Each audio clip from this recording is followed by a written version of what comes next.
पाकिस्तान के अंदर असलहा, मंशियात या दूसरा स्मगल शुदा सामान की सप्लाई सरकारी गाड़ियों में होती है या पुलिस के मोबाइलों में।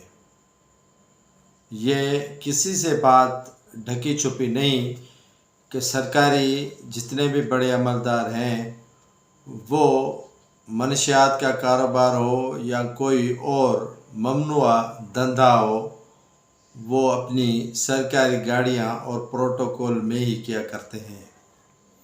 आज मीरपुर साकरो पुलिस ने मीरपुर साकरो नाकानी रोड पर चेकिंग के दौरान SHO मीरपुर साकरो मजहर अली सुमरो ने एक सरकारी कल्टस GSD 767 ये गाड़ी है टैक्सेशन ऑफिसर डिस्ट्रिक्ट काउंसिल ठट्टा अब्दुल करीम कुम्हार की, जिस पर SHO के मुताबिक वो इंडियन सफ़ीना आदाब गुटखा सप्लाई कर रहे थे, जिनकी तादाद 6600 के करीब थी।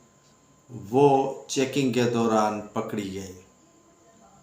ये पहली मर्तबा नहीं हुआ है कि अफसरान इस तरह के धंधे करते पकड़े गए। असर रसूख वाले हर वो काला धंधा करते हैं जिनको जितना बड़ा प्रोटोकॉल है वो उतना ही बड़ा काला धन और काला धंधा करते हैं।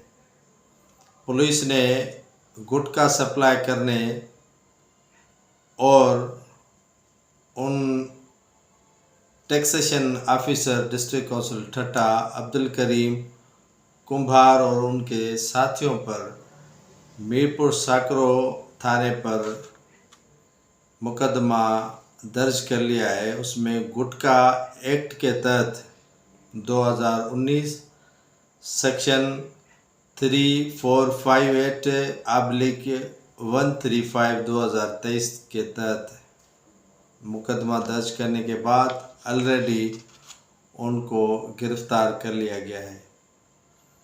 ज़रूरत क्या पड़ी थी कि इतना बड़ा अफसर इस तरह के सामान की सप्लाई कर रहा था, जो ममनुआ सामान है, उनके ऊपर हाई कोर्ट की पाबंदी आयद है।